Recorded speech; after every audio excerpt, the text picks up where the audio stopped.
আসসালামু আলাইকুম। দেশটাকে ঘুরে দেখার তীব্র বাসনা নিয়ে আমরা কিন্তু বর্তমানে গোপালগঞ্জ জেলার যে মকসুদপুর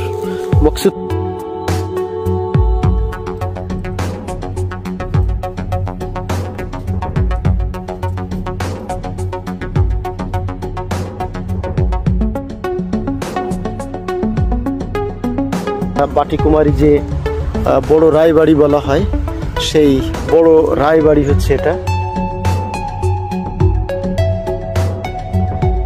আমি যে বাড়িটায় আছি এটা বর্তমানে গোপালগঞ্জ জেলার মকসুদপুরের চাওচা জমিদার বাড়ি।